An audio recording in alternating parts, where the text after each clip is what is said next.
এই অত্যাচারটা কি পুলিশই করেছে? হ্যাঁ পুলিশই করেছে, আর কেউ করেনি, আর কেউ করেনি। লোকসভা নির্বাচন মিটে গিয়েছে, মসনা দেখে বসবে তাও স্থির হয়ে গিয়েছে। বাংলায় বিপুলভাবে তৃণমূল ক্ষমতায়ও চলে এসেছে, কিন্তু তাতে কি নির্বাচন পরবর্তী হিংসা যেন কিছুতেই থামছে না। আর এবার খবরের শিরোনামে উঠে এলো এক পুলিশ কর্মীর নাম, আইসি অতনু সাঁতরা।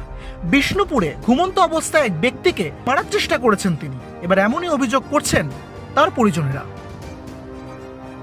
আর এই গোটা ঘটনার ছবি নিজের এক্স হ্যান্ডেল থেকে শেয়ার করেছেন বিজেপি সৌমিত্র খাঁ, এবং সেখানেই আইসি অতনু সাঁতরার বিরুদ্ধে ভয়ঙ্কর অভিযোগ তুলে ধরা হয়েছে।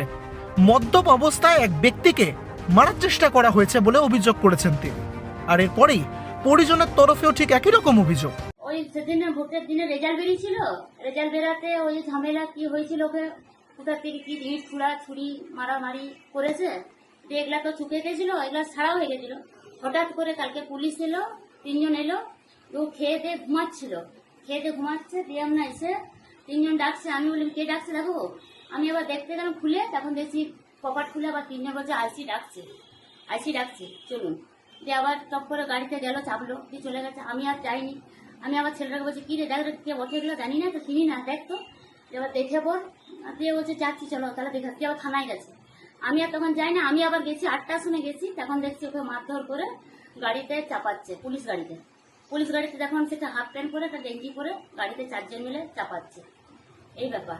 দিয়ে মারধর করে একবারে সেই নেই দাঁতগুলো নেই। না না একদম অবস্থা। এই অত্যাচারটা কি পুলিশই করেছে? হ্যাঁ পুলিশই করেছে, আর কেউ করেনি, আর কেউ করেনি। ব্যুরো রিপোর্ট, এক ঝলকে মিডিয়া, বাঁকুড়া।